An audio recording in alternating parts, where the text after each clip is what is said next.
Hello everyone, Earl Henderson, Primordial Defense. Thank you for watching. I have another Monday quarterback video for you. This video is going to be 4 different videos that come from Las Vegas police.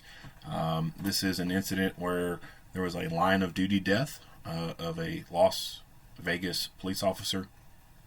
And the first video is going to be from after the initial incident when the sheriff has conducted a briefing of the event, and then the 2 videos that follow that will be videos released by them where they do a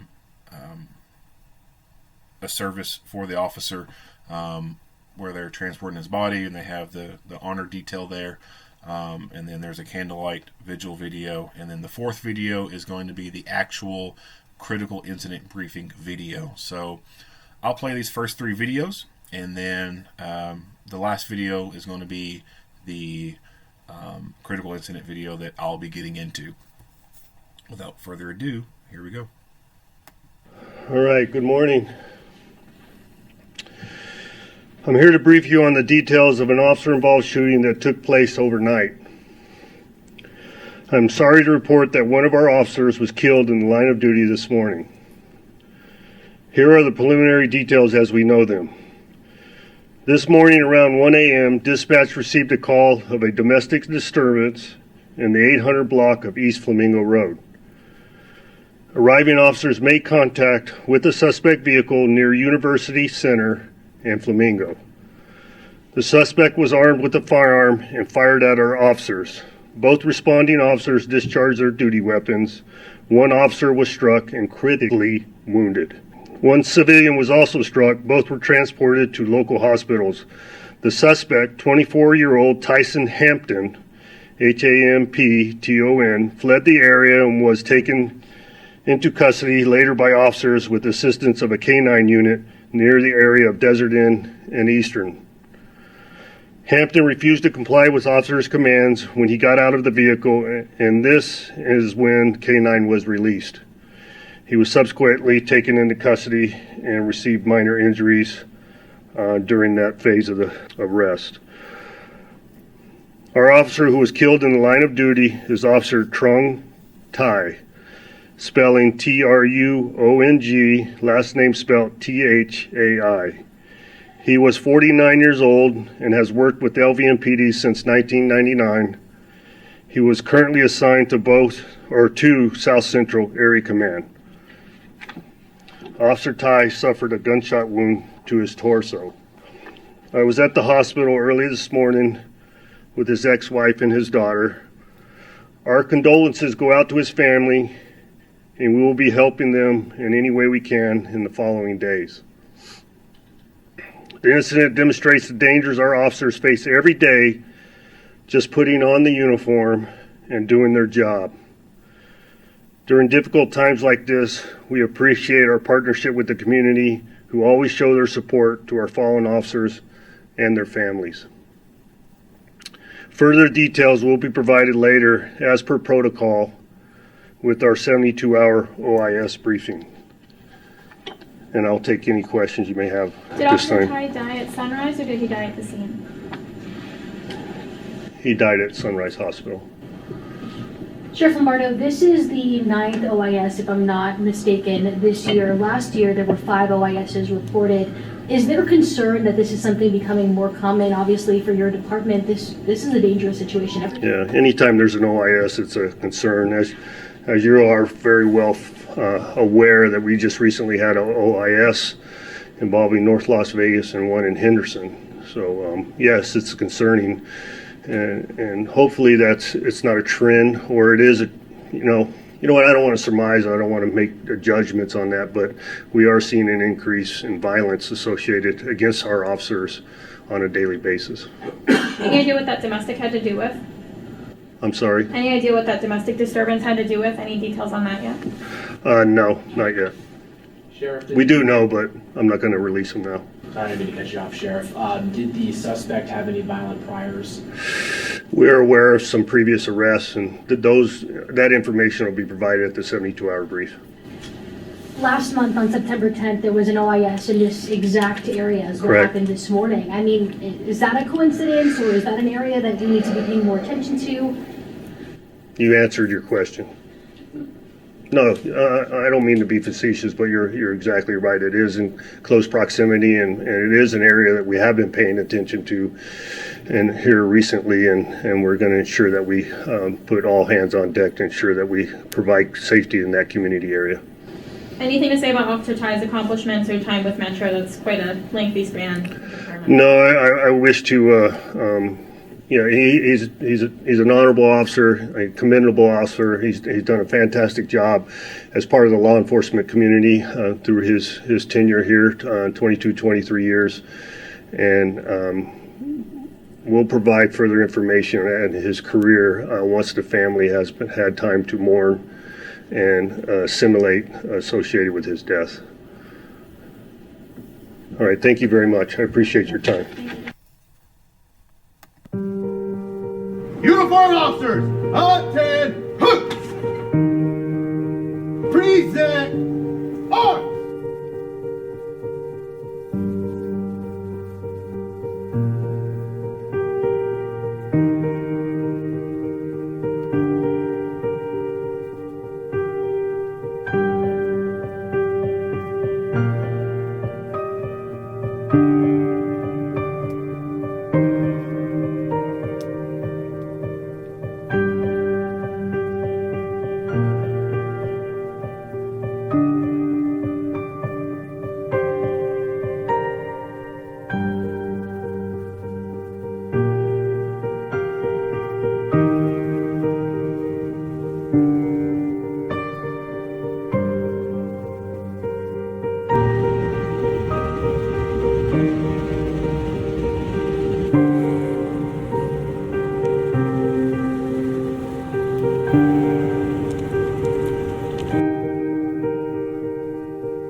Under guard, uniform officers, dismissed.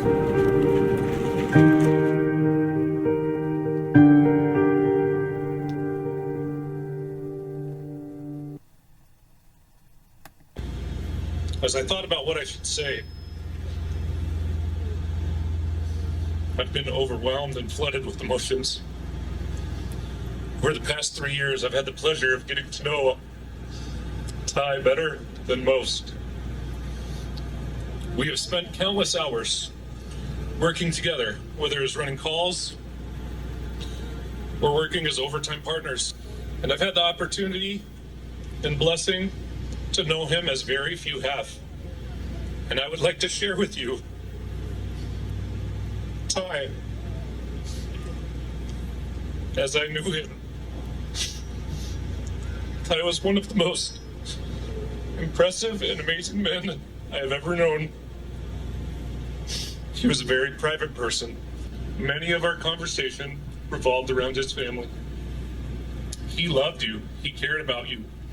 He would frequently talk about you. He was working in the most dangerous area of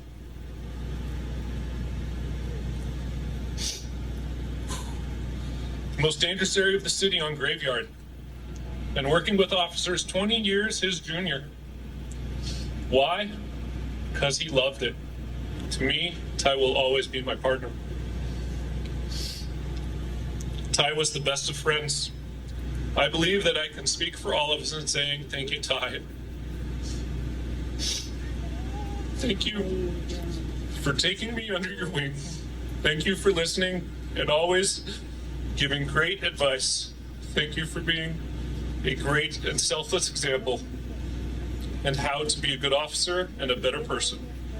Thank you for sharing your time and talents with me and my family and others. Thank you for being my partner, my mentor, my friend, and my brother. We love you, Ty.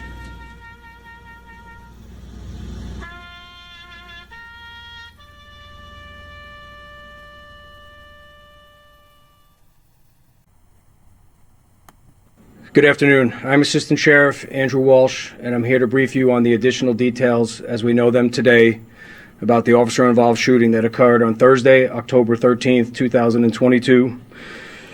I want to begin by expressing my deepest condolences to the family of Officer Truong Tai and to all the members of the Las Vegas Metropolitan Police Department that have had the honor and privilege of serving with him during his career. And we should let Officer Tai's death serve as a stark reminder of what the men and women who wear this uniform every day face when they go out into our community to serve and protect us all.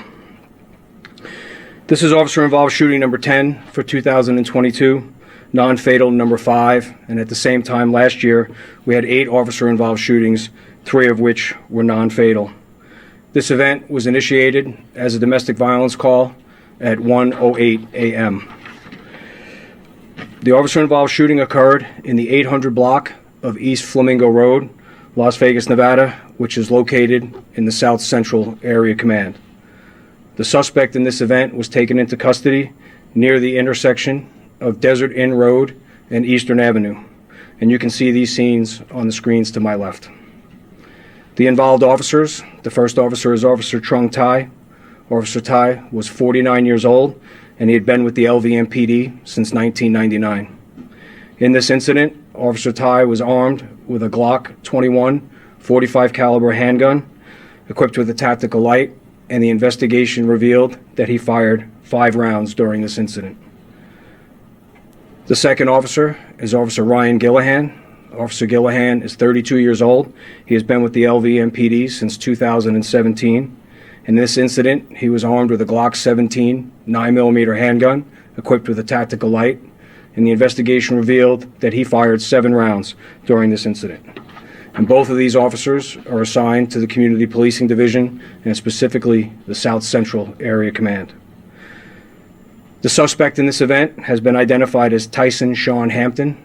He's a 24-year-old black male adult. He's 5'11" and weighs approximately 145 pounds. And Hampton is pictured on the screen to my left. In this event, Hampton was armed with 2 handguns. One was a Century Arms Model RAS 47 7.62 caliber handgun. The second weapon was a Taurus G2S 40 caliber handgun. And our investigation revealed that Tyson fired 18 rounds from the Century Arms pistol during this incident, and we do not believe that he fired the Taurus handgun. Hampton has been charged with murder on a protected person with a deadly weapon, 4 counts of attempted murder with a deadly weapon, battery with a deadly weapon resulting in substantial bodily harm, discharging a gun within a vehicle, discharging a firearm into an occupied vehicle, and domestic battery first offense. Now I'll go into the details of the officer-involved shooting. On October 13th, 2022, at 1:08 a.m., a woman called our communications center to report that she had been battered by her husband, Tyson Hampton. The victim stated that they were waiting for the police in the 800 block of East Flamingo Road. At approximately 1:40 a.m., Officer Truong Tai and Officer Ryan Gillihan were assigned to the call. Officer Gillihan was the first to arrive, and he contacted the victim of the domestic battery along with her mother. Hampton was sitting in his vehicle, which was a short distance away from the victim. Officer Gillihan made contact with the victim and spoke with her for a few minutes prior to Officer Tai arriving.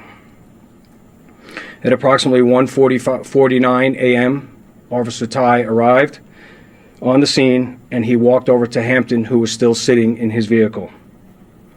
Officer Tai asked Hampton what was going on, but Hampton did not reply. Officer Tai then directed Hampton to place his hands on the steering wheel of his car. Hampton complied and placed his hands on his steering wheel, but did not say anything to Officer Tai. Hampton then looked to the passenger side of his vehicle and then removed his hands from the steering wheel. Officer Tai reached into the vehicle and attempted to gain control of Hampton's arm, but he was unable to do so, and then he told Hampton to get out of the car. As Hampton placed his vehicle in drive, Officer Tai disengaged and started to walk backwards toward his patrol vehicle. At this time, Officer Gillihan was walking up to the rear side of Hampton's vehicle, and as Hampton was driving away, he produced a firearm out of the driver's side window of his vehicle and fired rounds at officers. Unfortunately, one of those rounds struck Officer Ty, mortally wounding him. But even after being mortally wounded, Officer Ty was able to return fire as he laid on the ground. Officer Gillihan also returned fire as Hampton drove away. Hampton's rounds also struck his mother-in-law, who was standing next to his wife. The description of Hampton and his vehicle were broadcast on all police channels, and a short time after the shooting, Hampton was spotted by an alert patrol officer driving not far from the scene where the officer-involved shooting had occurred. Several more officers responded to assist into getting Hampton into custody, and a vehicle stop was initiated. However, Hampton refused to comply for the marked patrol vehicles. Shortly thereafter, a pit maneuver was conducted in order to stop Hampton and his vehicle. Hampton was then taken into custody with the assistance of a canine unit. Officer Ty was transported to Sunrise Hospital by medical personnel, where he succumbed to his injuries. Hampton's mother-in-law was also transported to the hospital for a non-life-threatening gunshot wound. Hampton was booked into the Clark County Detention Center for the aforementioned charges after receiving treatment for his canine bites. Now we're going to play some of the body-worn camera footage from this incident, and I'll narrate some of this as we go along. So the first video you're going to see, this is Officer Ty as he arrives and approaches Hampton's vehicle.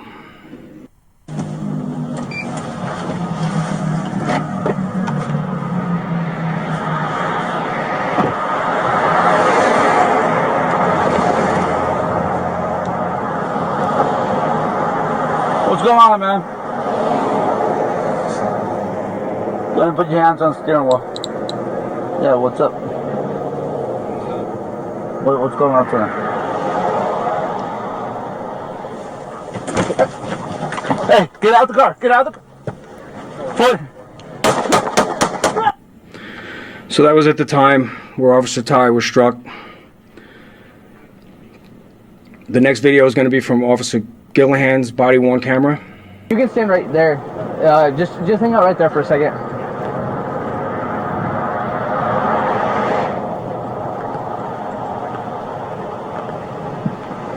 Hey, get out of the car. Get out of the car. Control 1R4.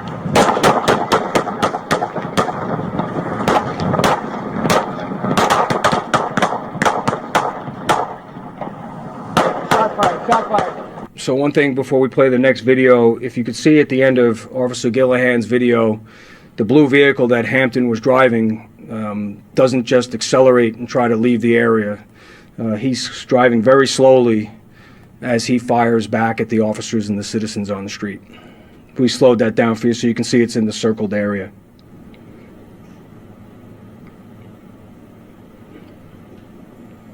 And that's even slower.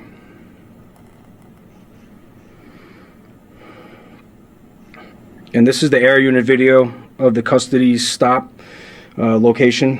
What you can't see in this video is because it's from the air unit and they're using the FLIR system.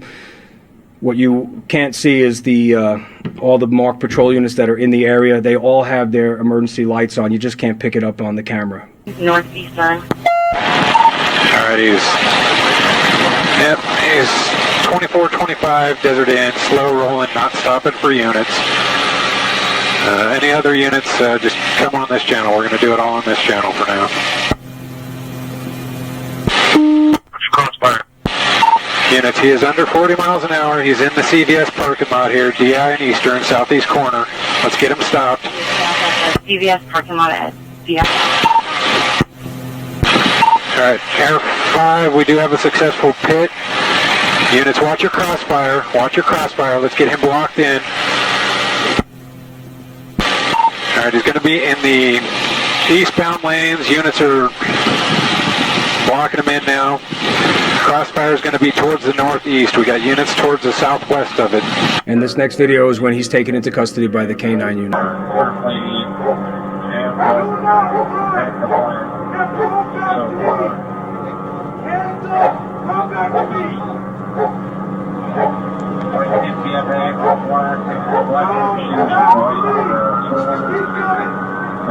backing up towards the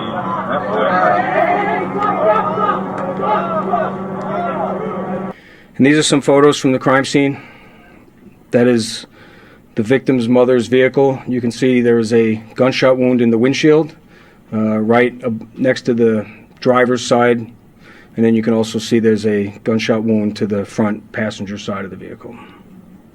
And that's Officer Ty's patrol vehicle. You could see one of the rounds went through the windshield. And that concludes this briefing. I'll take a couple of questions. Was Officer Ty wearing a bulletproof vest? Yes. Go ahead, Ken. Go ahead, Sabrina, or Ken. Where was he struck? In the side. The round penetrated his ballistic vest and entered his body. Penetrated the vest? Yes. This is the 762? Yes. Can you describe that weapon for us a little more? What is that? It's an AK-47 pistol. So it's a pistol that shoots AK-47 rounds. Was Hampton firing through his back? I mean, the officers are behind him, so is he firing like through his back window, or is there? He fired with his right hand back this way towards the officers. And that's the weapon you did recover it? That's his weapon, yes, and we did recover it. And everybody here at the morning during that press conference seemed very emotional, and of course it's been several days at this point, but how is this impacting people on the street? How is it impacting yourself? Thank you, Sean. I appreciate you asking, because this is a tough punch for our police department to take, especially the men and women at the South Central Area Command who worked with Ty. He was one of those officers that had a lot of time on and could have pretty much worked any shift he wanted to. And, a guy that's been around for 23 years knows guys like me, and then knows the junior guys on the police department as well. He's one of those guys that touched everybody. I do know one thing, that we're confident of our strength, and, we'll get back on our feet, because that's what he would want us to do. But for now, it's tough. This is not something that any police department should ever have to go through. But it's the reality of what police officers, not just in our community, but across the country, face every day. What services do you have available for people that are impacted by this internally within the department? Yeah, so wellness is obviously an important thing for us, and taking care of our officers is important, and anything and everything you could think of from that perspective, whether it's doctor visits, and we have our police employees assistance program, which has been around for a very long time, my entire career, and I'm grateful for the men and women that work there, but they're taking care of our officers. Ken? I want to make sure that I understand a couple of things that I think we're hearing the first time. The suspect and the victim in the domestic violence call are married? Yes. That's the mother-in-law was wounded? Yes. We were told she was wounded in the leg, correct? That's correct. Did she more than one shot? She was shot once in the leg. How about Officer Ty? Was he wounded more than once? Just once. Do you have a condition of the female at this stage, or not? No, I don't. And those were the two vehicles, the blue vehicle and the white vehicle were the ones there? That's correct. I also noticed that you are emotional here. How well do you know of? I've known Ty, to everybody. He was Officer Ty. He was Ty. Over the years, you cross paths with a lot of people working here, and that's one of the great things about being a member of this organization, is the great people that work here. So I knew Ty pretty well. It hurts, but the men and women that work with him every night, that's who I'm most concerned about. That's it's not a tough thing to come back from, but they will. They have good leadership. They're struggling right now, but he would want them to get back on their feet, and I know they will. I have a lot of confidence that they will. You indicated that the mother-in-law was wounded by the suspect, not by the officers. That's correct. That's clear. We were told after court on Friday that the alleged suspect fired 18 shots. Is that right? That's correct. All right. Thank you all for coming. I'm Assistant Sheriff Andrew Walsh, and I'm here to brief you on the additional details as we know them today about the officer-involved shooting that occurred on Thursday, October 13th, 2022. I want to begin by expressing my deepest condolences to the family of Officer Truong Tai and to all the members of the Las Vegas Metropolitan Police Department that have had the honor and privilege of serving with him during his career. And we should let Officer Tai's death serve as a stark reminder of what the men and women who wear this uniform every day face when they go out into our community to serve and protect us all. This is officer-involved shooting number 10 for 2022, non-fatal number 5, and at the same time last year we had 8 officer-involved shootings, 3 of which were non-fatal. This event was initiated as a domestic violence call at 1:08 a.m. The officer-involved shooting occurred in the 800 block of East Flamingo Road, Las Vegas, Nevada, which is located in the South Central Area Command. The suspect in this event was taken into custody near the intersection of Desert Inn Road and Eastern Avenue, and you can see these scenes on the screens to my left. The involved officers, the first officer is Officer Truong Tai. Officer Tai was 49 years old, and he had been with the LVMPD since 1999. In this incident, Officer Tai was armed with a Glock 21 .45 caliber handgun, equipped with a tactical light, and the investigation revealed that he fired 5 rounds during this incident. The second officer is Officer Ryan Gillahan. Officer Gillahan is 32 years old. He has been with the LVMPD since 2017. In this incident, he was armed with a Glock 17 9mm handgun, equipped with a tactical light, and the investigation revealed that he fired 7 rounds during this incident.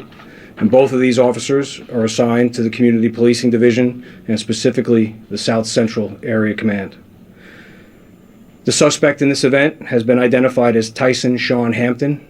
He's a 24-year-old black male adult. He's 5'11" and weighs approximately 145 pounds. And Hampton is pictured on the screen to my left. In this event, Hampton was armed with 2 handguns. One was a Century Arms Model RAS 47 7.62 caliber handgun. The second weapon was a Taurus G2S 40 caliber handgun.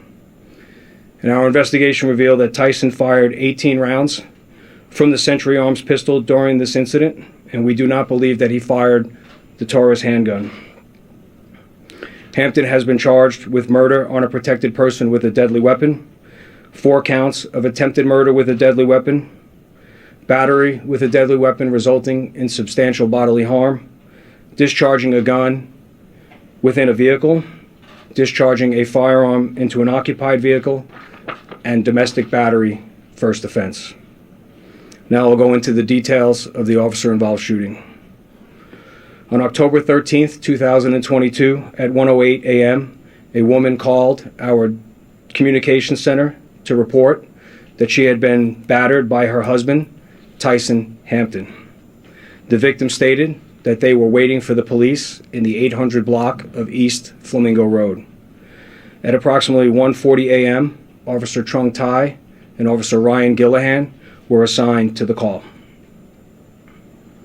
Officer Gillahan was the first to arrive, and he contacted the victim of the domestic battery along with her mother.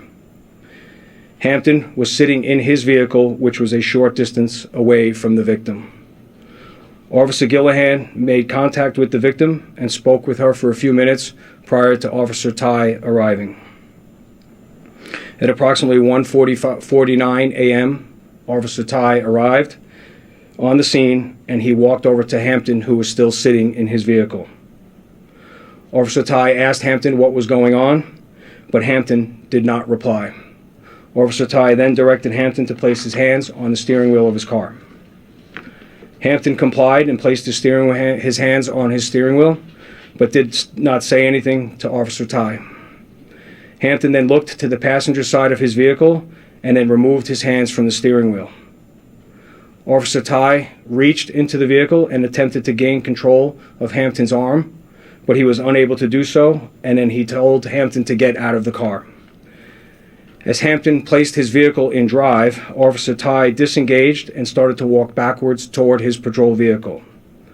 At this time, Officer Gillahan was walking up to the rear side of Hampton's vehicle, and as Hampton was driving away, he produced a firearm out of the driver's side window of his vehicle and fired rounds at officers.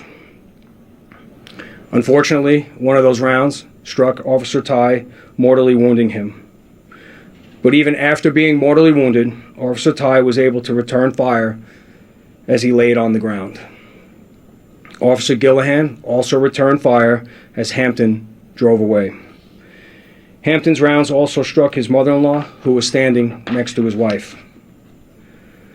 The description of Hampton and his vehicle were broadcast on all police channels, and a short time after the shooting, Hampton was spotted by an alert patrol officer driving not far from the scene where the officer-involved shooting had occurred. Several more officers responded to assist into getting Hampton into custody, and a vehicle stop was initiated. However, Hampton refused to comply for the marked patrol vehicles. Shortly thereafter, a pit maneuver was conducted in order to stop Hampton and his vehicle.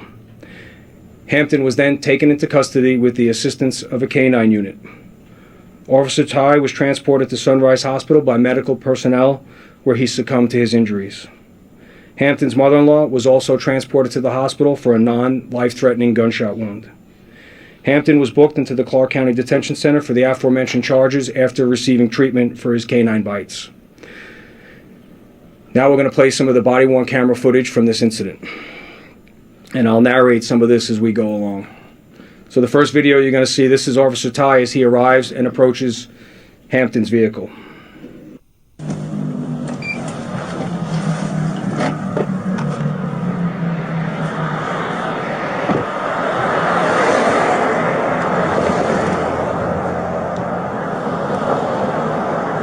What's going on, man? Go ahead and put your hands on the steering wheel. Yeah, what's up? What's going on today? Hey, get out of the car! Get out of the car! So that was at the time where Officer Ty was struck. The next video is going to be from Officer Gillihan's body-worn camera. You can stand right there. Just hang out right there for a second.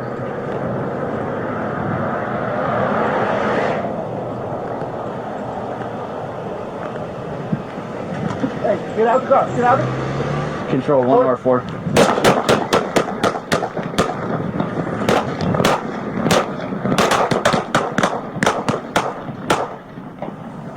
Shots fired. Shots fired. So one thing before we play the next video, if you could see at the end of Officer Gillihan's video, the blue vehicle that Hampton was driving doesn't just accelerate and try to leave the area. He's driving very slowly as he fires back at the officers and the citizens on the street. We slowed that down for you so you can see it's in the circled area.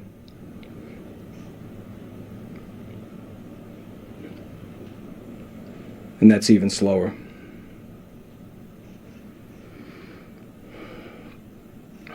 And this is the air unit video of the custody stop location.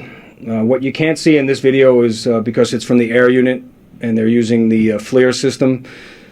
What you can't see is all the marked patrol units that are in the area. They all have their emergency lights on. You just can't pick it up on the camera. Northeastern. Alright, he's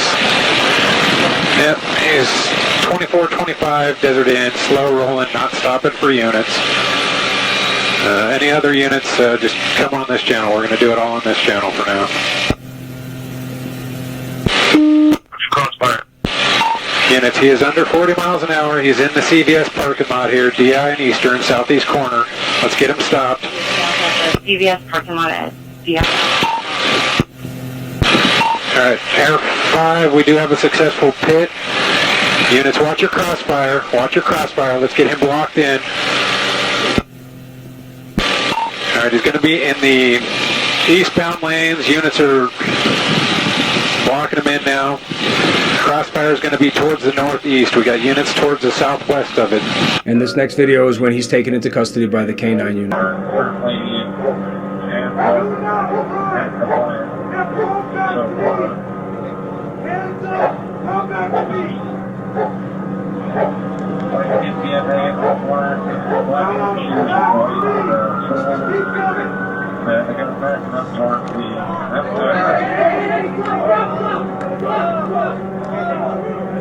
And these are some photos from the crime scene. That is the victim's mother's vehicle. You can see there is a gunshot wound in the windshield, right next to the driver's side. And then you can also see there's a gunshot wound to the front passenger side of the vehicle. And that's Officer Ty's patrol vehicle. You could see one of the rounds went through the windshield.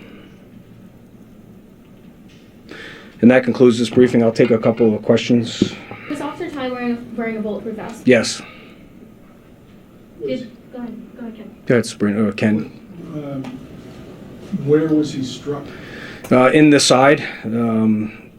The round penetrated his ballistic vest and entered his body. Penetrated the vest? Yes. This is the 762? Yes. Can you describe that weapon for us a little more? What is that? It's an AK-47 pistol. So it's a pistol that shoots AK-47 rounds. Was Hampton firing through his back? I mean, the officers are behind him, so is he firing like through his back window, or is there anything? He fired with his right hand back this way towards the officers. And that's the weapon you did recover it? That's his weapon, yes, and we did recover it. And everybody here at the morning during that press conference seemed very emotional, and of course it's been several days at this point, but how is this impacting people on the street? How is it impacting yourself? Thank you, Sean. I appreciate you asking because, this is a tough punch for our police department to take, especially the men and women at the South Central Area Command who worked with Ty. He was one of those officers that had a lot of time on and could have pretty much worked any shift he wanted to. And, a guy that's been around for 23 years knows guys like me and then knows the junior guys on the police department as well. He's one of those guys that touched everybody. I do know one thing, that we're confident of our strength and, we'll get back on our feet because that's what he would want us to do. But for now, it's tough. This is not something that, any police department should ever have to go through. But it's the reality of what police officers, not just in our community, but across the country, face every day. What services do you have available for people that are impacted by this internally within the department? Yeah, so wellness is obviously an important thing for us, and taking care of our officers is important, and anything and everything you could think of from that perspective, whether it's doctor visits, and we have our police employees assistance program, which has been around for a very long time, my entire career, and I'm grateful for the men and women that work there, but they're taking care of our officers. Ken? I want to make sure that I understand a couple of things that I think we're hearing the first time. The suspect and the victim in the domestic violence call are married? Yes. That's the mother-in-law was wounded? Yes. We were told she was wounded in the leg, correct? That's correct. Did she more than one shot? She was shot once in the leg. How about Officer Ty? Was he wounded more than once? Just once. Do you have a condition of the female at this stage or not? No, I don't. And those were the two vehicles, the blue vehicle and the white vehicle were the ones there? That's correct. I also noticed that you are emotional here. How well do you know of? I've known Ty, to everybody. He was Officer Ty. He was Ty. Over the years, you cross paths with a lot of people working here, and that's one of the great things about being a member of this organization is the great people that work here. So I knew Ty pretty well. It hurts, but the men and women that work with him every night, that's who I'm most concerned about. That's it's not a tough thing to come back from, but they will. They have good leadership. They're struggling right now, but he would want them to get back on their feet, and I know they will. I have a lot of confidence that they will. You indicated that the mother-in-law was wounded by the suspect, not by the officers. That's correct. Clear? That's clear. We were told after court on Friday that the alleged suspect fired 18 shots. Is that right? That's correct. All right. Thank you all for coming. All right. Let's get into this. So this starts off as a domestic violence call. I'll get to the footage. Domestic violence calls are one of the more dangerous things that law enforcement can go on. When you look at activities that law enforcement do, the domestics are where historically law enforcement officers have been injured and or killed the most. Or not the most, but it is one of those things that causes a lot of injuries and line of duty deaths. Some people would think that like shootouts with bank robbers and stuff like that would be one of the leading causes of deaths for law enforcement. That's not to say that doesn't happen, but it's just not as likely as violence to occur with a domestic violence thing. When you're dealing with people involved in domestic violence, domestic disputes, these are people who are experiencing a lot of extreme emotional distress. And that extreme emotional distress can rob them of their ability to reasonably think. Just like fear can rob a person of their ability to think with any logic, so too can those extreme emotional stressors. And it doesn't help when one of the people involved is already a piece of shit. So this guy, Hampton, the bad guy Hampton who shot the officer, this is not his first rodeo with the criminal justice system. He's been locked up before. He's a little turd. I'll talk about him later. So he's already in a situation where it's extreme emotional stress, and he's a piece of shit with a bad moral compass.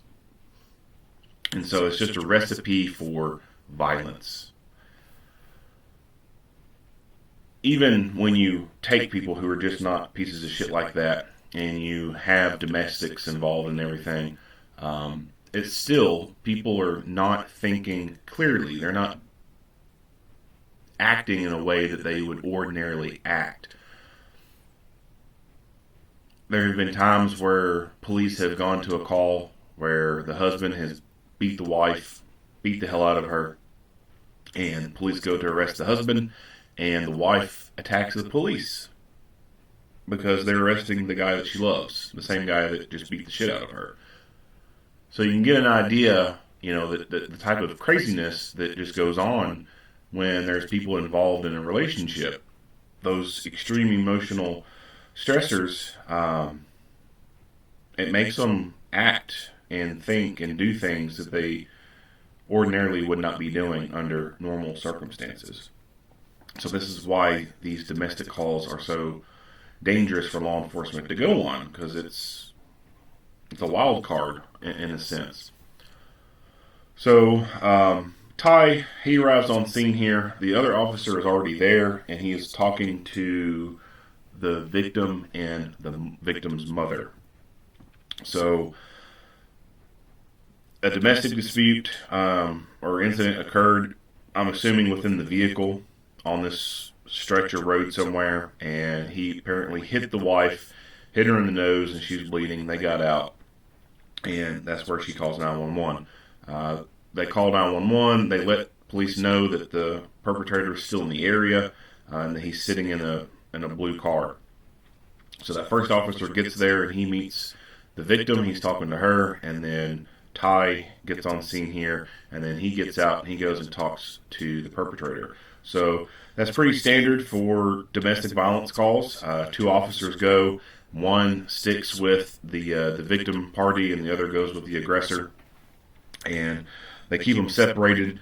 That way, the two will not go back at it with each other, clawing each other's necks, and also to prevent one from potentially intimidating the other just by their mere close proximity. So some people would be a little too scared to open up and tell the truth when the person who just beat the shit out of them is standing a few feet away from them. So that's the idea behind why you separate the people, or at least have them remain separated if they already are. That way they can't get close to each other, intimidate one another, or start fighting again.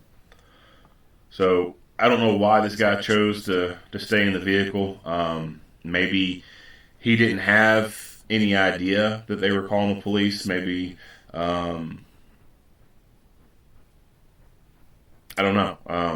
I would think that if he knew what was up, he would probably take off. But for whatever reason, he didn't. It probably would have been best if he just took off.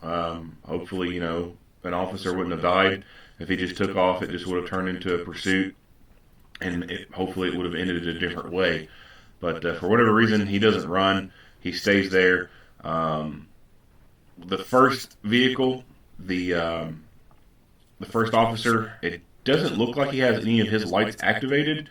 So it could be that at first he didn't think that was the police back there. Maybe, I don't know. I kind of doubt that. But as soon as Ty gets here, his lights turn on. So this guy knows the police is there. And approaches Hampton's vehicle.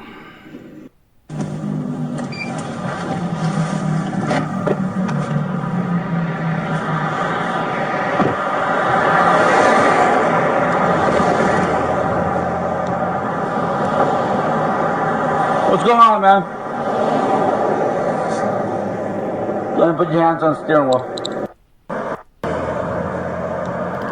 So nothing wrong with the approach, in my opinion. Some people would say it's best to approach from the passenger side. There's pros and cons to both, but I don't see anything wrong with the way he approached. You can tell that how he approaches, and he stays behind the B post, and he gradually inches a little bit further. You can tell that he's being mindful of his safety, and he's not getting too directly in the open of this window. He starts off in the back, and you can see him working this B post right here, sort of, I don't want to say slicing the pie, but in a sense he's kind of doing that, where you see him kind of inching forward. He's using his light to search the interior of the vehicle, see his hands, see if there's any threats in there. And then once what looks like to me, he tells that he don't see anything in the immediate reach, and then he puts his light away. What's going on, man? Go ahead and put your hands on the steering wheel. Yeah, what's up? What's going on, sir? Now, we can't see anything from this angle. An argument that could be made is, if he approached from the passenger side, could he have seen the gun? Potentially. Go ahead and put your hands on the steering wheel. Yeah, but I have no idea. I have no idea where this guy had his gun sitting at. What's up? What's going on, sir? What's going on, sir? Your hands on the steering wheel. Yeah, what's up? What's going on, sir? So I think that based off his years of experience, you gotta think he's been working since 1999, that the minute this guy turns his head and he looks over here, like, he can tell just based off not only that, but his initial demeanor, the way he's got that cold, blank, animalistic stare kind of thing going on. Go ahead and put your hands on the steering wheel. Yeah, what's up? You just kind of see the expression on his face. Like, you can tell he's not going to be a friendly person to deal with. What's going on, sir? Then he looks over there. So a person's eyes, where they're looking at, can be a telltale sign of what they're thinking. So the saying that a person's eyes are a window to their soul, that's actually kind of accurate. If a person is looking at, let's say, your gun, that could be an indication that they are thinking about taking that gun in the fight, or they could be assessing the condition of the holster and how fast you can draw that gun. If they're looking off to the side, they could be looking for avenues of escape, where they're going to run to. So they're going through their OODA loop, right? They're observing, they're orienting, and they're deciding, and then they're going to eventually act. So I think that Ty recognized this guy's demeanor, his body language. This guy was not going to be cooperative. He was going to be a problem to deal with. And then he starts looking over there in the passenger seat. So that tells me that he had a suspicion that this dude was about to reach for something. And that's why I think he reached in there and tried to gain control over his hands. Also, the mother had called 911 before they arrived on scene and had noted that this guy is known to carry guns. Hey, get out the car. Get out the car. So that was at the time. Get out the car. Get out the car. So he puts the car in drive, he takes off, and then Ty lets go, which is good because otherwise he would have been dragged along the car. And that's another way that a lot of officers end up getting hurt when people take off in vehicles. They hang on to them and they get dragged. This dude points the gun out the window and starts shooting. Hey, get out the car. Get out the car. They end the video for Officer's Ty camera right here. I suspect that the reason why they end it and they don't play any more footage is out of respect for him and his family and the people that have to work with him or who have worked with him and have to continue working. I'd imagine that there's probably some sounds that would be disturbing for them and possibly some sights. So we do know that after he got shot, he returned fire. He pulled his gun and he fired 5 rounds at the suspect. Now, what exactly happened after that, I don't know. I don't know if he was still conscious in the aftermath of that, if he was awake and oriented when they were giving him medical care, or if he just basically collapsed after firing those 5 rounds and then expired there. They say that he was pronounced at the hospital. Now, just because you're pronounced at the hospital doesn't mean that you actually died at the hospital. That's just where the person who does the officiating of the records saying, hey, this person is officially dead, that's where that happens at. Sometimes that happens on the street, but when a person gets scooped up and put in the ambulance and then they get taken to the hospital, of course that doesn't happen there at the scene. It'll happen later. So he could have died there on the scene, and they just did all their good faith effort trying to revive him. Obviously didn't work, and then the person who did the official pronouncing just did it at the hospital. So I don't know how that plays out. I wish they would have provided some more information on that. I wish they would have provided more video for this, but they just didn't. And like I said, I suspect that they probably did it out of a respect thing. So that is pretty common with law enforcement line of duty deaths. They don't show the entire footage. It's kind of seen as a taboo thing. You just won't see very many agencies at all showing the video of their officers dying. And they do it, like I said, I think out of a respect for the family and for the people who still have to work. So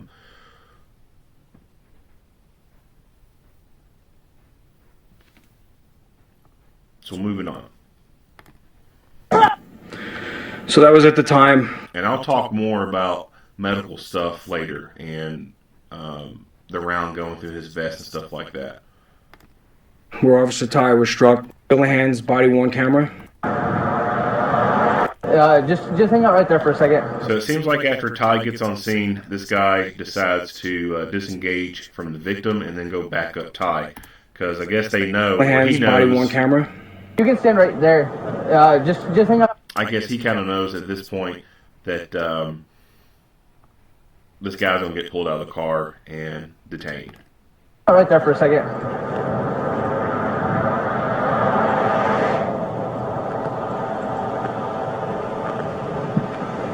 Hey, get out the car. Get out. Control 1R4.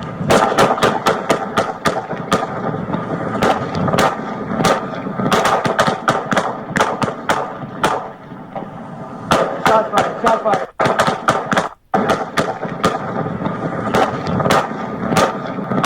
So in his camera footage, we cannot see where where Ty goes to. It does not appear as though he's laying on the ground over here anywhere. So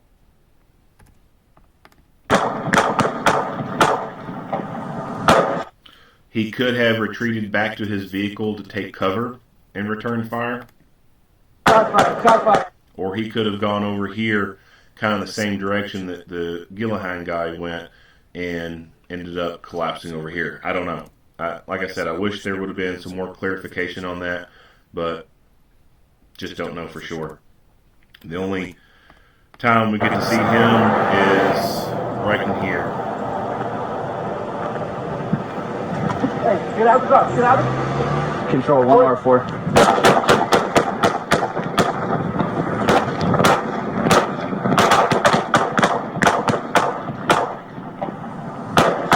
Shot fired. So one thing before we play the next. Control 1R4.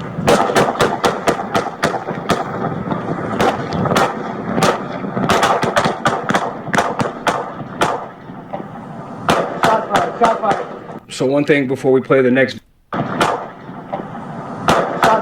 fired. So one thing before. So you heard 5 shots there towards the end. So I don't know if those were Ty's shots or if those were the suspect shots. It's kind of hard to tell for sure who's shooting in that exact moment. You do see. Back this up a little bit. Hey, get out the car. Get out. Control 1R4. You will see either on the fence or on the ground over here where rounds are hitting. So pay attention to this corner right here.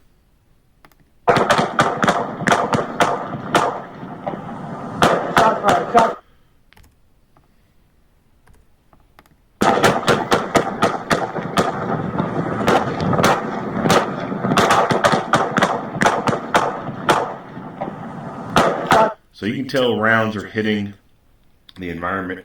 You can see the sparks. You can see the dust coming up from them where they're doing impacts at. So this officer here, he gets off the X and he moves along this way.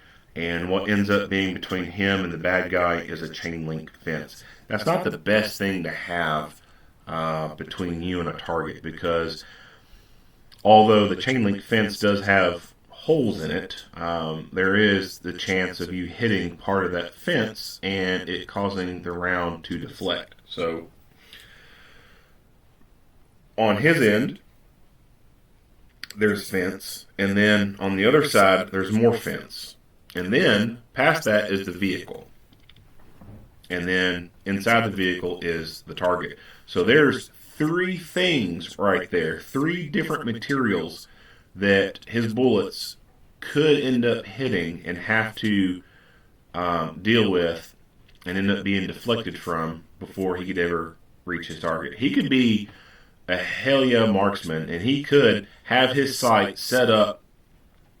He could be seeing through the window of his car and have his sight set on that dude's head, and he pulled the trigger and his round makes it through this first hole fine, hits a part of the chain link fence on the other side over there, that deflects, that then hits the car's windshield, and that deflects it even further, and it would be completely way off. So it's not the best thing, but it is what it is. He had to get off the X. He had to go somewhere. He couldn't just stand right there in the middle of the open and be fired at. So he had to aggressively move off the X, and unfortunately, where he moved to, there was this barrier in the way. Now, he was able to shoot at the guy. I don't know how many rounds he hit on the vehicle. Obviously, he didn't hit the guy because the guy was not injured any. But this is one of those crappy fighting positions that you could find yourself in. I think that probably what would have been better is if he could have maneuvered back towards the vehicles. You could see. Let me see if I can. So he does start to move in this direction. So Probably what could have been better is once he moved off the X, went this way, run back around towards the vehicle, or even over here where this tree is, and there's some big boulder-looking things. Go towards this way, and then be able to start shooting from there. So one thing before.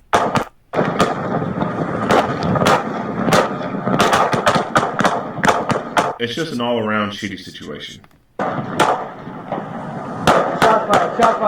So one thing before we play the next video, if you could see at the end of Officer Gillahan accelerate, fires back. So you can see the sparks over in here. And that's even slower.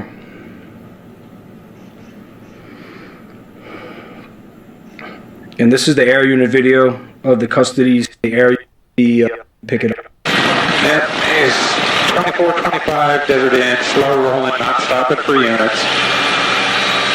Any other units, just come on this channel. We're going to do it all on this channel for now. So I don't know how long after the shooting that this took place. It could have been 5 minutes, it could have been 10 minutes, this could be 20 minutes in from the shots fired. I don't know. I wish they would have provided some more detail on that.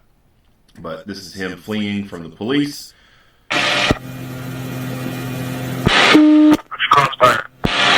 This one officer over here on the left, he thinks ahead to go around and go to the other entrance exit of this property here. Units, he is under 40 miles an hour. He's in the CVS parking lot here, DI and Eastern. But then he miserably fails by parking his car and leaving such a large fucking gap right there. Southeast corner. Let's get him stopped. CVS parking lot. I have no idea what the hell this dude was thinking. But this officer right here, he was thinking. He said, I'm going to end this shit. And he fucking rams him. Yeah, that's exactly what this guy should have done.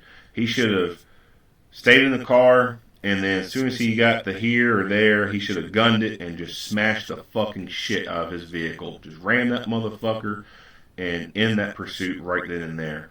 Why he got out of his car and then ran around to the side, I have no idea. That's probably the dumbest fucking move that a person could make right there. CVS parking lot. But kudos to this person, whoever this is, MVP right here. Said, bang. Alright, Air 5, we do have a successful pit. Units, watch your crossfire. Watch your crossfire. Let's get him locked in. One time wasn't enough. Let's do it again. Alright, he's going to be in the eastbound lanes. Units are blocking him in now. Crossfire is going to be towards the X, and he moves. This is what this guy should have done. He should have moved and get off the X, because now he is down range of all these other officers, and if they start shooting, guess what? Now this is a potential crossfire kind of incident. So the officer who did the pitting, he did the right thing. Block him in now. Crossfire is going to be towards the northeast. We got units. This guy should have also moved and got the hell out of there as well. It's towards the southwest of it. And this next video is when he's taken into custody by the K-9 unit. So no idea the time frame between him being stopped and then them getting him out of the vehicle. Could have been, again, could have been 5 minutes, could have been 10 minutes, could have been 15, 20 minutes. I have no idea. But that one officer who decided to stay there, he has moved away from his vehicle. Now, is this vehicle disabled? I have no idea. For all I know, this vehicle is running. Keys ignition, all this dude has to do is get in and take off. Or make that attempt. I don't think he would have made it very far. If he had tried to go get inside that vehicle, that would have been justifiable use of deadly force in my opinion, because there's more weapons in that vehicle. And he has shown himself to be a substantial risk to the public. In fact, I think that during the pursuit, when they were chasing him, I think they would have been authorized or justified to use deadly physical force while he was fleeing, because he is a substantial risk to the public. He just shot a police officer. He is a clear and present danger. And he shot his mother-in-law. He shot at his wife. So yeah, he's a homicidal maniac. So if he did attempt to get in that vehicle, for sure, I think that they would have been justified in using deadly physical force. But why leave that at risk? So like I said, I don't know for sure if this vehicle is running or not. It could be that this vehicle is set up in a way that when you turn the key to the off position and pull it out, all the accessories remain on. Some cars are set up like that. Other cars are not. As soon as you turn that key to the off position, it shuts everything down. You can't turn any blue lights on unless you turn that car into the on position. So he could have. That car could have been set up that way. He could have turned the car to the off position, pulled the key out, and then got out. And then all this stuff remained on. I don't know. There's other things that can be put in a vehicle to prevent thefts. Police cars being stolen is a lot more common than what you think it is. So there's a device that can be put in the vehicle so that when you come to a stop, you hit a switch, and if that vehicle ever attempts to go out of park, it shuts the engine off. It kills it. You have to know to turn that switch back off before you try to take off again. So that's a nice kind of thing to have. But realistically, the best thing you can do is, one, not even give people the opportunity to steal the fucking car to begin with. If you've got a vehicle that has actual physical keys in it, take the key with you. Like, turn it off, take the key with you, and go. If you're not going to leave the car off, if you can't do that because that shuts everything off, then at least close and lock the door. Now, that's not going to completely prevent someone from stealing it, but it will slow them down. So, he is mostly compliant here. Now, I'd imagine that he's probably been given multiple commands to face away, don't look at them. But we see him turn around looking. Even at the very beginning, right before he shot Officer Ty, he was compliant. He put his hands on the steering wheel, and then he turned deadly. So the same thing could be going on here. He could be feigning compliance, acting like he's going to be going along, and then boom, try and start killing someone else again. So I have absolutely no problem whatsoever with them deciding to release the dog on this guy. This guy, like I said, he's a clear and present danger to everyone. He's a homicidal maniac.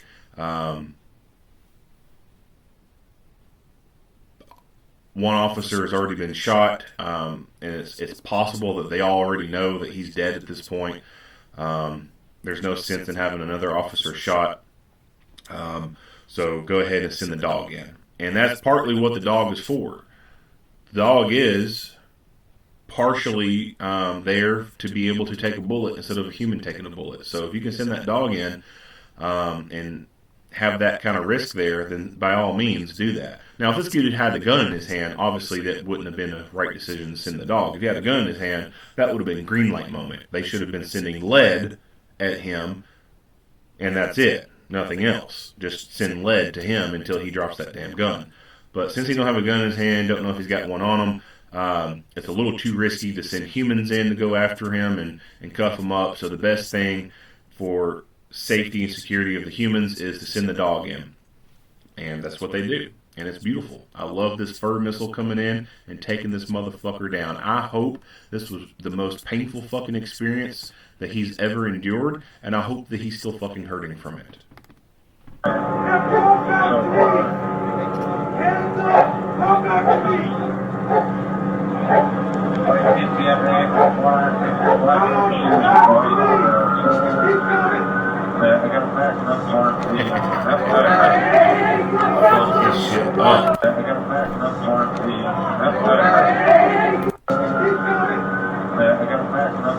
Love it.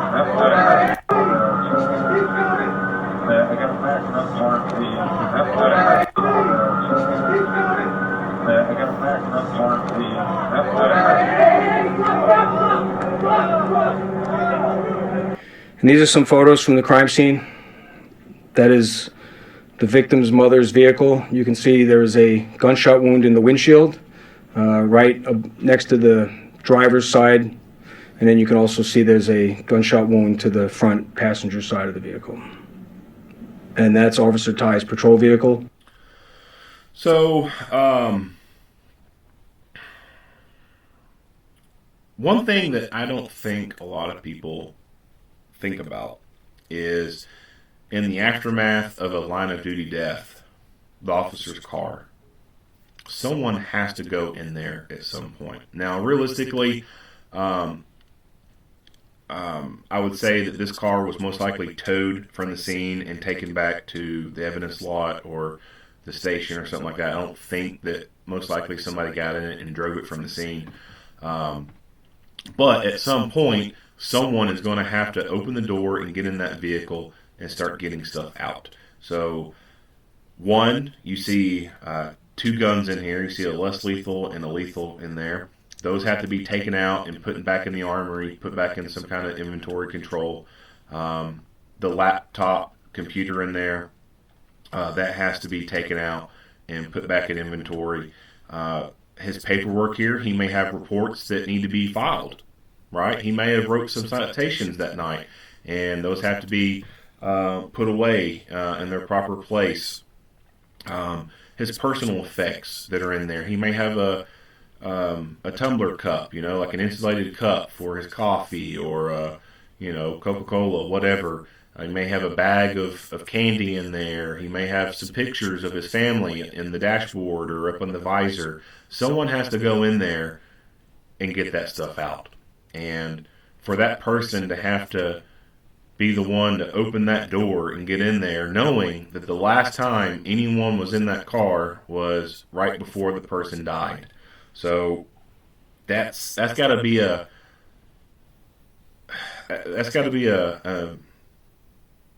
mental hardship for someone to have to go through, knowing that the last person that was in this car died tragically, and the last person to touch this and touch that was that person. So I don't know. Whenever I see pictures like this, that's what my mind gravitates towards. Like, who has to go in there and get all that stuff out? Who has to go inventory the equipment? Who has to take his personal stuff out and put it in a box and give it back to the family? Like, that's got to be something hard to do. You could see one of the rounds went through the windshield.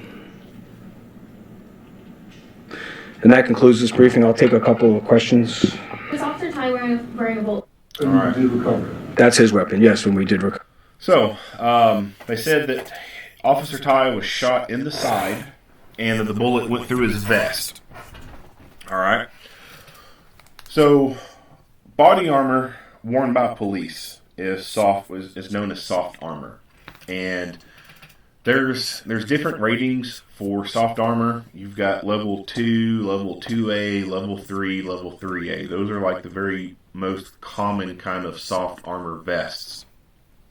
And the ratings that those are for, the 2 means that it stops these rounds. The 2A means it's a little bit better. The 3 means it stops these kind of rounds. And the 3A vest means it stops more than just, this.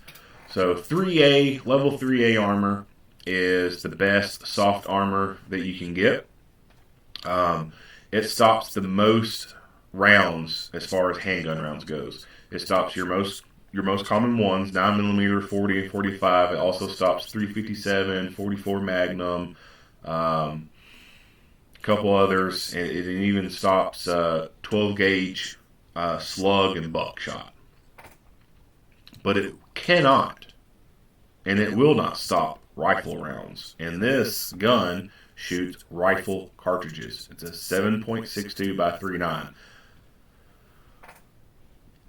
Rifle cartridge will go completely through soft armor panel with no problem whatsoever. In fact, it'll probably go through both panels. It'll go through the front and the back, no problem at all. Like a fucking hot knife through warm butter. It'll just eat right through it. So that is a problem for law enforcement now, because these type of guns are now becoming more common. So back in the 80s, this stuff wasn't common. Back in the 90s, this stuff was not common at all. I mean, some of these things existed, but it just was not very common to see this stuff out there on the streets. It was more common to see revolvers. It was more common to see semi-automatic pistols, right?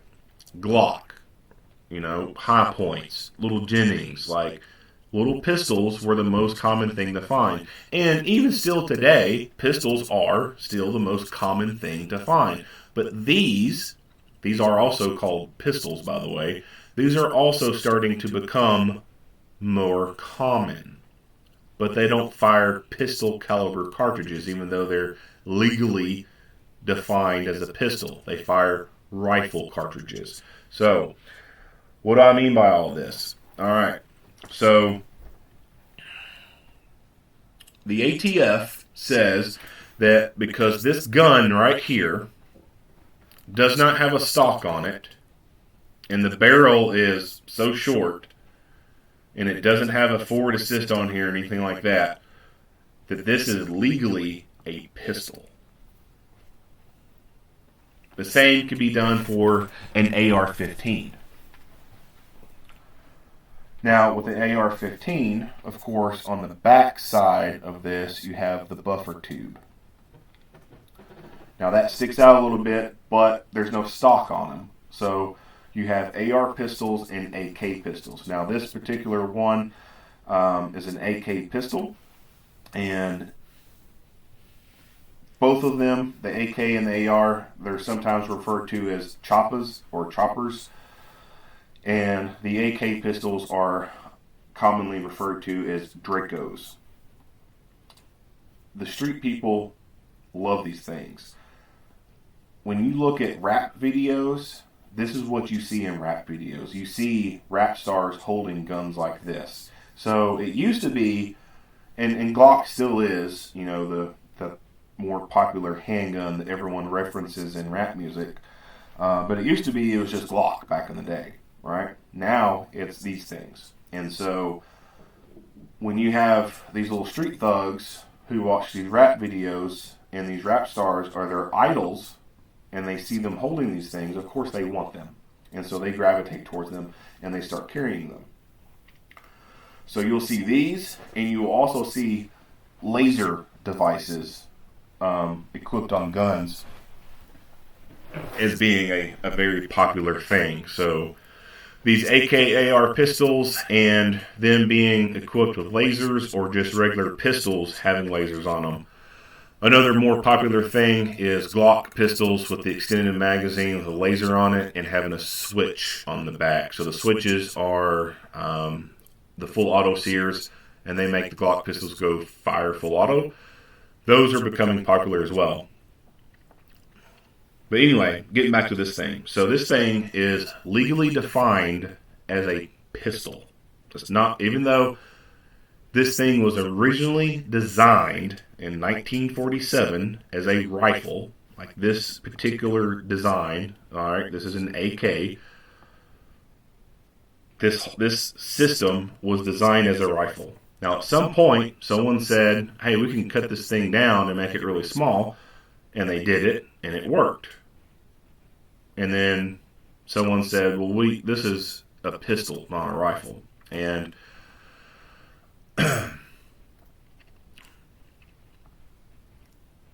this, to me, now I'm a gun person. Like, I like guns. I don't believe in a lot of the gun laws. I really don't. Like, the NFA shit, I don't believe in it. I think that we should be able to go out and buy belt-fed machine guns, no problem. Buy silencers, no problem. If I want to go buy some fucking grenades, I should be able to go buy some grenades. Like, I shouldn't have any bullshit things I have to go through to get them, like I have to now. This right here is realistically nothing more than a short-barreled rifle, according to our NFA laws. So the fact that this weapon gets to be labeled as a pistol, that to me just seems like a legal loophole. And that's, you know what, that's fine, that's cool. For the people who get these things, and they're law-abiding people, and they do them, they trick them out right and everything, they got an SBR.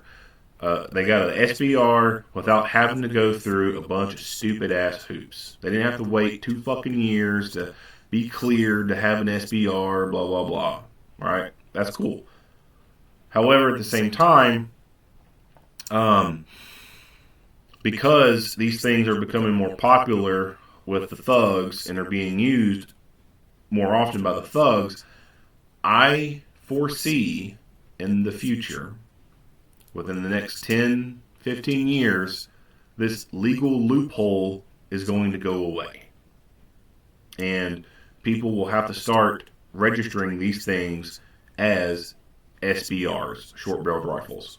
Or, even worse than that, it's possible that in the next 10, 15 years, there will be some type of drastic legislative process done to just completely ban not just these, but pretty much any AK and AR kind of rifle out there. Any scary black assault weapon rifle could be potentially banned in the future. And it sucks to think that, but the way things are going in this country, the way so many people are so soft nowadays. I mean, the fact that we have to have fucking safe places, safe spaces, and let people know about trigger warnings, and like, we got some soft motherfuckers in this country. We really do, and it's just a very soft ass country. And in the next 50 years, I would be surprised if the Second Amendment remains the way it is in the next 50 years. In the next 50 years, I would not be too totally surprised to see that the Second Amendment actually gets amended and some wordings get changed, or it just gets abolished completely. It sucks. I don't like it. It's un-American. But the way things are going in this country, I would not be surprised if that happens. But before that happens, I would not be surprised if that legal loophole, so to speak, goes away, and then these things are starting to be required to be SBR'd or registered as SBR, or some type of drastic law comes into place and it completely bans these kind of weapons. And how are the thugs getting these guns? How are they getting them? Well, the ones who are convicted felons, they're not going to gun stores and buying the damn things, I can tell you that. If the guns they come into possession of are being bought from gun stores, then they are having their friends and family who do not have felony convictions going out and buying them for them. That in of itself is illegal. If that's happening, then those people need to be prosecuted. But it can be difficult to prove that. All right? All a family member has to say is, well, I didn't know they had a felony conviction. They never told me. Yeah, I knew they got arrested before, but they told me the charges got dropped. I had no way of knowing. And so they don't get charged. Or if they do get charged, it ends up getting dropped in court because it's hard to convict on something like that. They basically have to admit to doing it. Yeah, I knew he had a felony. Yeah, I bought it for him. Like, who the fuck's going to do that? So one sensible gun law that I think that could be useful is open up the NICS check to everyone. Instead of it just being for gun stores, open it up for every single citizen in the U.S. And make it a law that if you want to make a private-to-private person sell, you have to use the NICS system to make sure that who you're selling this gun to is not a prohibited person, not a convicted felon, not someone who's been adjudicated as being mentally fucking crazy. Then, there is no easy escaping those kind of charges. Because you would be required to do that. Now, is that going to prevent them from getting the guns? No, it's not. Because that's not how they get the majority of their guns. How they get the majority of their guns is by stealing the damn things. And either they steal them themselves or they buy them from people who have stolen them. And where are they stealing these guns from? Cars and homes. They're not stealing them off of people. It's kind of hard to steal a gun off of a person. Now, it can be done. But generally, you run the risk of being fucking shot if you try to steal a gun off of a person. So these guns are being stolen from places where the person who owns it is nowhere near it. And why are these guns being left in cars and being left at home? Because of bullshit gun-free zone laws and or policies. I think that we need to abolish gun-free zones and laws because it does nothing to help people. It just furthers to victimize people.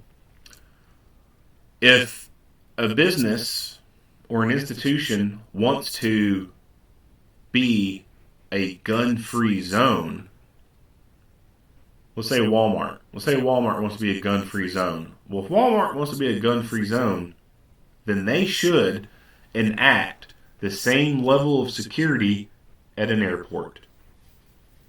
All the entrances and exits need to be heavily guarded, and all the people who are coming into the secured area need to go through a checkpoint where they're going to have to walk through a metal detector and have their bags go through an x-ray machine, and there's going to be people there to give them enhanced pat-downs. If you cannot provide that level of security to ensure that no deadly weapons are getting to a secured area, then you have no business telling people they can't carry a fucking gun.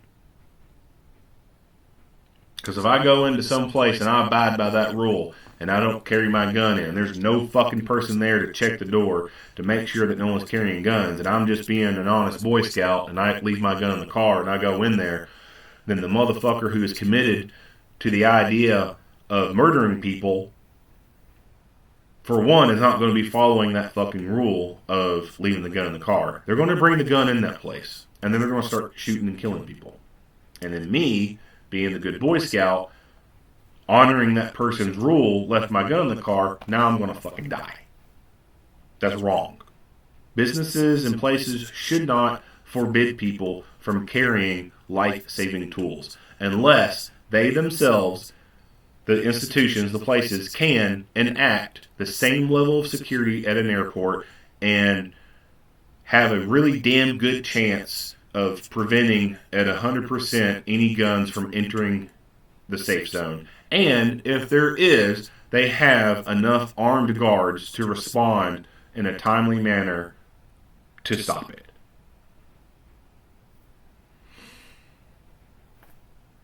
So,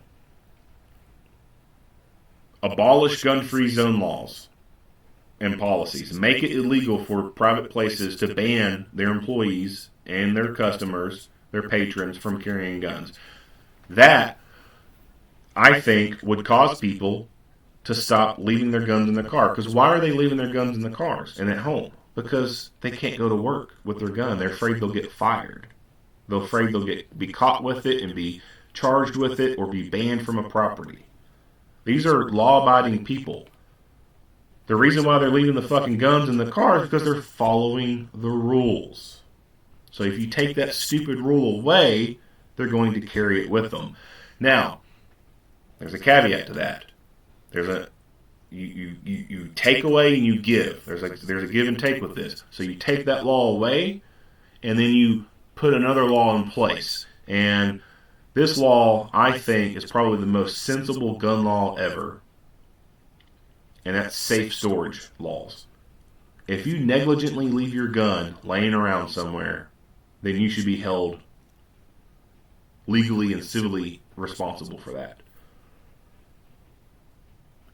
Leaving your gun in the center console of your car, and most center consoles do not lock, is no different than taking a prescription bottle of narcotics and having it open and laying on the coffee table, and there's toddlers in your house. You know those toddlers aren't going to know what the fuck the difference between candy and prescription pills is.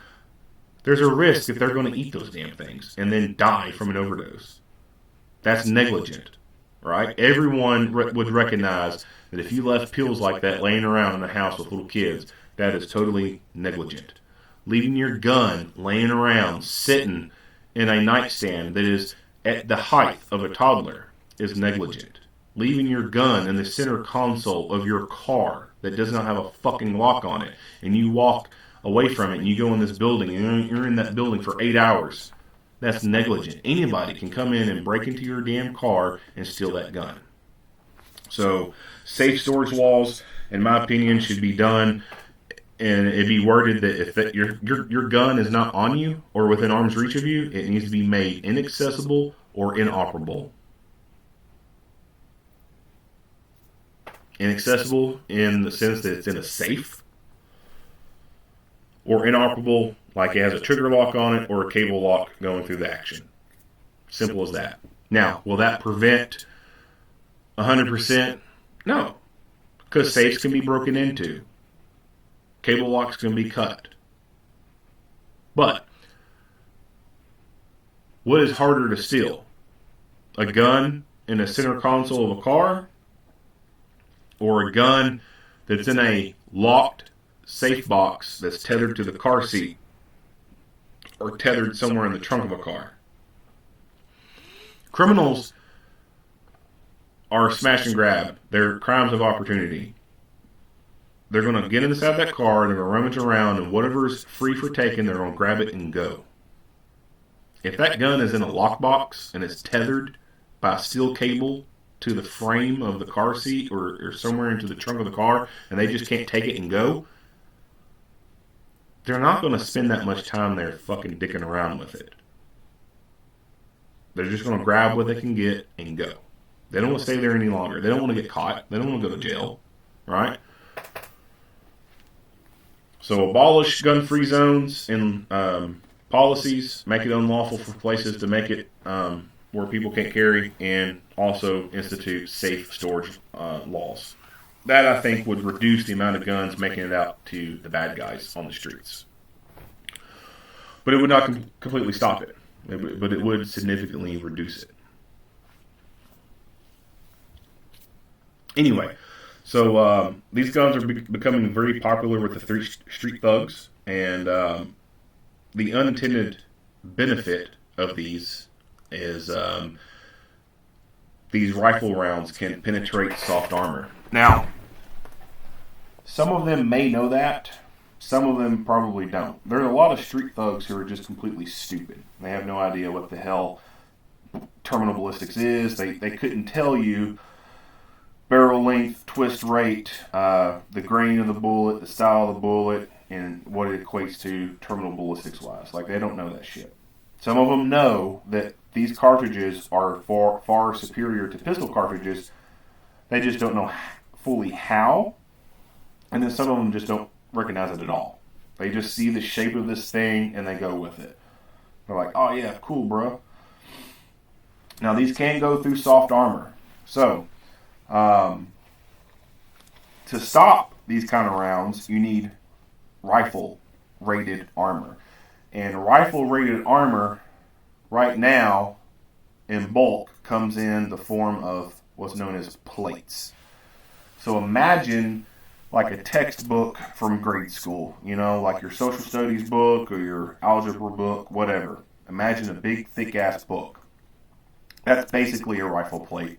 It's curved and shaped a little bit different, but it's a big, thick-ass fucking thing. That's what is used to stop rifles. And those come in the form of steel plates, ceramic plates, or poly plates. Now, steel is the cheapest one of them all. It's also the heaviest. And so you don't see like professional people using steel plates. You don't see police departments using steel plates, SWAT teams using steel, because one, they're way too fucking heavy, and there's better things out there. So it's more your consumer level market that you see using steel plates, just regular Joes out there. Now, the cool thing about steel plates is they last pretty much forever. You could buy a set of steel plates today, and 500 years from now, they're still going to be good, so long as they didn't, rust or anything. Ceramic plates, no, they're not going to last that long. Poly plates, probably not. But steel is extremely heavy. So next up from that is ceramic. Ceramic is a little bit more lightweight. It's still heavy, but it's not as heavy as steel. And so ceramic, for the longest time, was the most popular plate because that was the best that could be offered. And then past that are poly plates. Poly plates are super, super light. In fact, they're neutrally buoyant, so you can throw them in water and they won't sink. But they're also super expensive as well. So you'll see police using either ceramic plates or poly plates. And most agencies, when it comes to rifle protection, only your specialized units have rifle protection. Everyone else, as far as the street cops go, regular patrol, they are using soft armor. You may have some agencies that issue plates to their patrol guys so that they can have them in, high threat situations or whatever. But for the most part, your standard patrol cop here in the U.S. is just going to have soft armor. The special team guys, they will have rifle plates, and those will mostly be in the form of a second vest that they would put on. It's not like they wear them all the time. Now, there are some agencies out there that have their officers wear vests with plates in them. There's not that many, but there's some that are out there. And they work regular patrol every day in, day out, wearing a vest that has a rifle plate or rifle plates in it. I'm hoping that they're using the poly plates and not ceramic, because that ceramic, although it's lighter weight than steel, is still heavy. And wearing that much kind of weight day in, day out, every single day, has got to be grueling if they are. So there's not that many places out there that rock on a day-to-day basis rifle protection. So I think, or I predict, that in the next 10 years, because these kind of weapons are becoming more popular, that armor manufacturers are going to design better vests to be able to stop armor. And there's one company right now that does that, and it's called Safe Life Defense, and the armor is called FRAS, F-R-A-S, Flexible Rifle Armor System. The vest, it wears like a normal soft vest. It does a full wraparound, but it stops rifles. So that's pretty damn cool. So, like I said, you think of rifle plates like a big-ass textbook, right? Like you wear a big-ass textbook to the front of your chest and a big-ass fucking textbook to your back. That's the only coverage you've got in terms of stopping a rifle round. That's not a big space right there. With a vest that you put on, it wraps all the way around you, that's more coverage. And so when you have a full wraparound like that can stop rifle, well, that's pretty badass.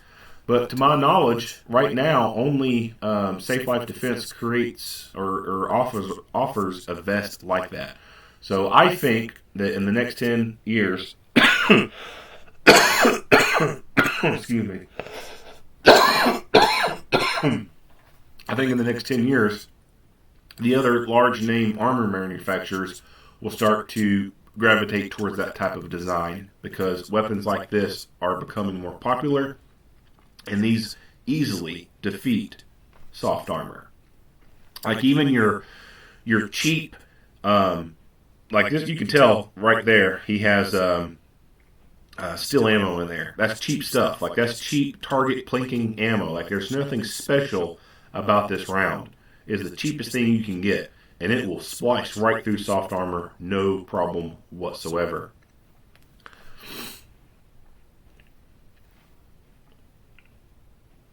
All right, so the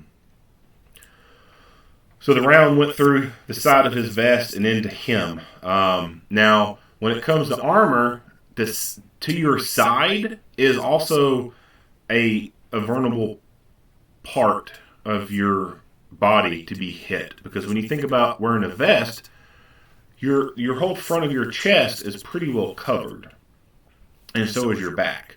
You turn to your side, well, there's only a limited amount of your side that is covered. At some point, it stops, and your armpit area is the area that is exposed. And then on top of your armpit is your actual arm. So a round can go through your bicep and in through your armpit and into your chest. So that is a vulnerable point right there. And some officers have been killed that way. On the side of the vest, some vests will overlap and provide coverage on the side if they're fitted correctly.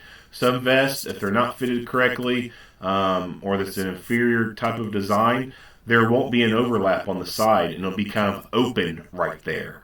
And that could be where a bullet could go in between where the armor is, and just punch through uniform shirt and through skin. There's been quite a few officers who died that way. In fact, there was an officer in my town who died like that. There was a officer involved shooting, and he took a round through the side of his chest where the armor didn't cover, and it went in and went into his chest, into his heart, and killed him. So armor's good, but it's not 100%. Like, there are areas of your body that are uncovered. The armor is just meant to protect your heart and lungs, pretty much. Like, some armor will go down and cover the abdomen. That's an added benefit. That's not completely necessary. That's why rifle plates don't go that far down. The rifle plates only cover your upper chest area, because you can be shot in the gut and still fight, but you get shot in the heart, it kind of stops you right there for the most part.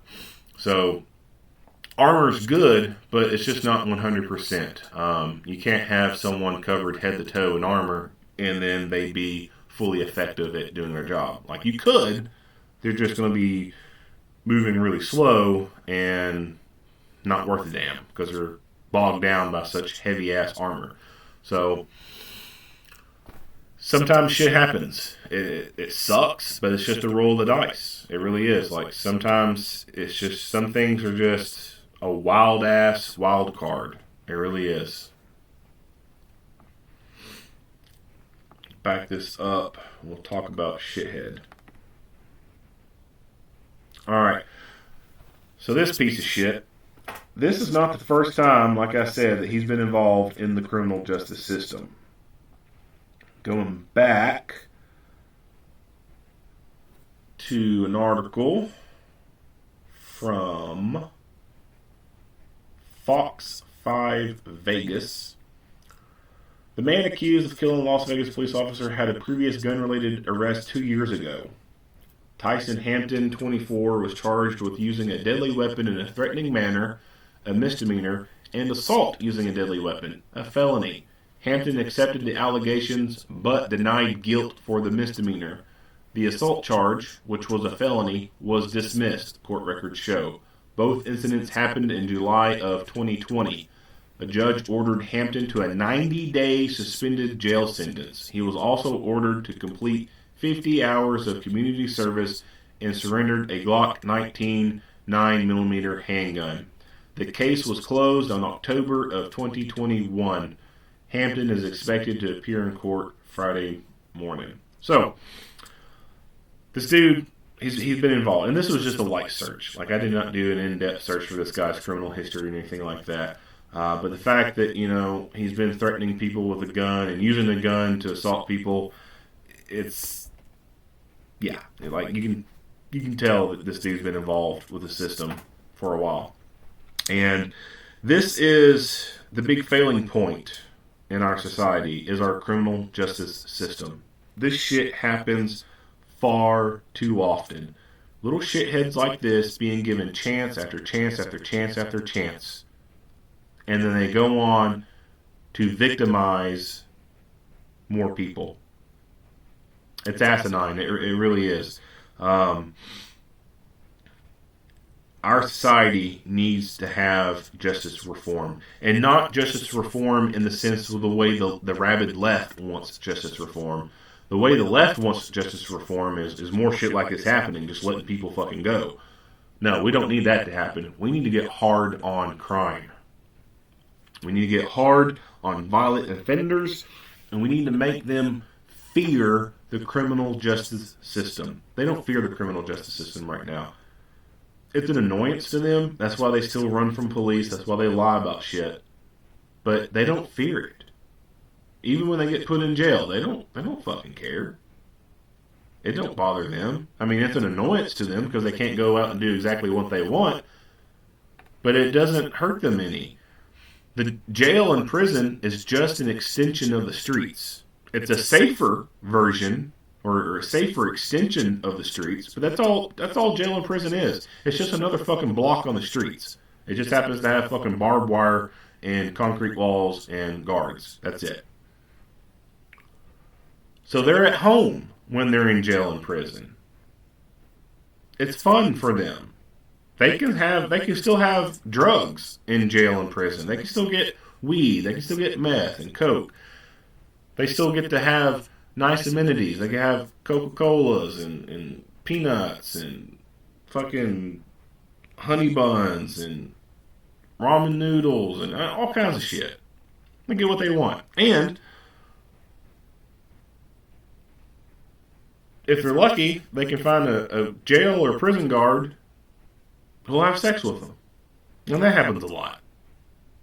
Or who will bring that stuff to them. So they don't fear the criminal justice system. It's an annoyance to them because they just cannot exactly do whatever they want at any given time.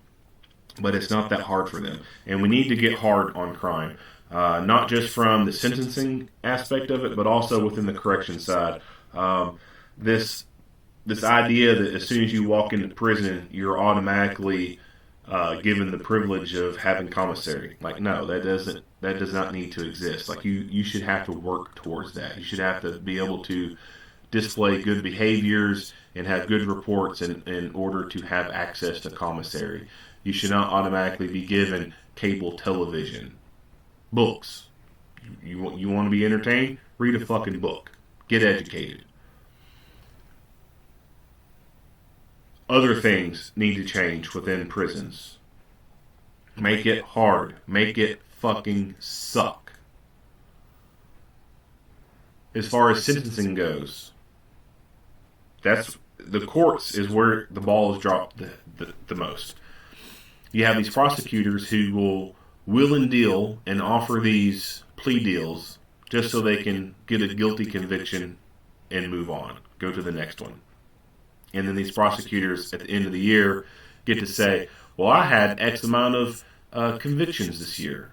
Motherfucker, no, you didn't. You did not go to trial on every single one of those and fight and prove beyond shadow of a doubt this person was guilty. Over 90% of them, you offered plea deals and they took it. That's not the same as taking someone to trial. But they love talking about how many guilty convictions they got. So they'll offer these fucking plea deals, these little fuckers take them, and then they get to put an X on their belt, say, hey, at the end of the year, I got 255 guilty convictions. Ha ha ha. Yeah, what a lot of fucking good you did, society. You gave this violent little shithead 2 years when he should have got fucking 15. Yeah, you really fucking helped this dude. So we need to have laws that, for violent offenses, remove the ability for prosecutors to give plea deals. That removes bullshit things like good behavior or credit for good behavior. And the way they get credit for good behavior is they attend classes or they work in the prison. All right, you're in prison. Like, what the fuck else do you have to do? Like, how hard is it for you to miss a class to go sit in? Like, there's nothing else for you to do. There's nothing, you don't have anything else on your schedule. It is super easy for someone to go sit in a class, a substance abuse program class, and pass it and get credit for good behavior, for completing a fucking class.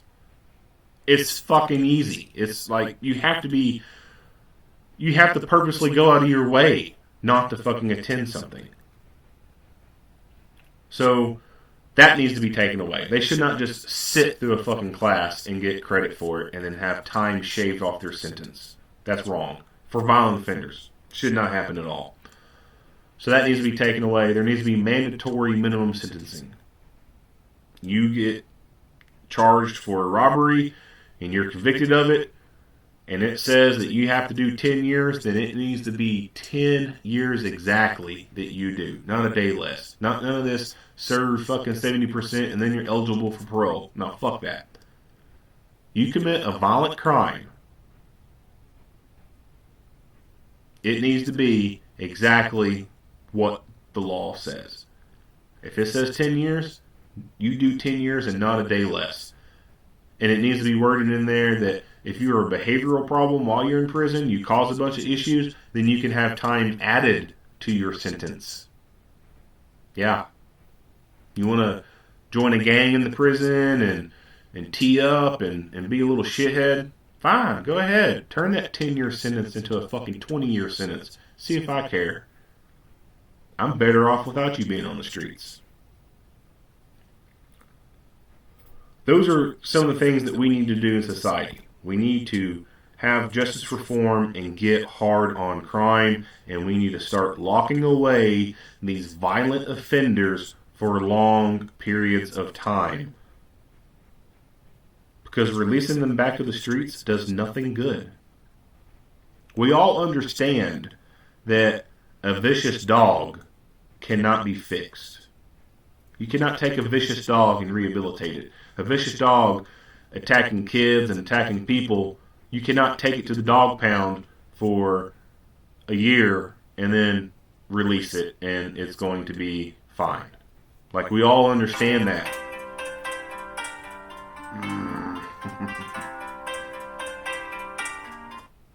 We all understand that, right? The two options for a vicious dog are to keep it caged up for the rest of its life or to euthanize it. That's all across the country. Every state you go to. A vicious dog, once it's caught, there's two options. You either keep it caged up or the court orders it to be destroyed. When it comes to humans, that idea goes out the window. When it comes to humans, it seems like, oh, well, we'll have this person go sit in jail for these X amount of days, and while they're in there, they can take a GED class, and they can take a substance abuse program class, and they can take a yoga class, and then we'll release them back out to the general population, and they'll be fine. They won't hurt anybody else again. And then what happens? They end up hurting people. Time after time after time, people like this are seriously injuring or killing our police officers and or other innocent people out in the community. Something has got to change, and we have to make that change with the justice system. We have to start locking away these violent offenders for long periods of time. There's a reason why you don't see 70-year-old gangbangers out on the streets. It's not because they grew a conscience and they're now, old grandpa. No, like they're still shitheads. They still have a corrupt moral compass. They just know they can't do it. They literally, physically cannot do it. They know if they go on the streets, people of this age or younger will straight up slaughter them. They'll murder them. There's no code of honor on the streets. There's no respect on the streets. Dude like this will fucking kill a 75-year-old person, no problem whatsoever, and fucking laugh about it. They don't care. So they know they can't compete with the younger people on the streets, and they can't run from the police very well with a walker. That's why you don't see 70-year-olds out in the streets like you do 15 to 25-year-olds. They just can't physically do it. So if they can't get out there and physically do shit, then that's safer for us. If we release them at an early age and they still got a lot of juice in them, they go out and hurt people, that's wrong. That's bad. Keep them locked up till they can't do anything, and then let them out. Well, I mean, like I said, you don't see very often 70-year-old dudes getting caught doing thug shit, doing hood rat shit with their hood rat friends. There's a shelf life when it comes to these kind of activities. There's There's a certain time frame in which you become less dangerous. So the key is change the criminal justice system, reform it, and lock these people away for a very long time.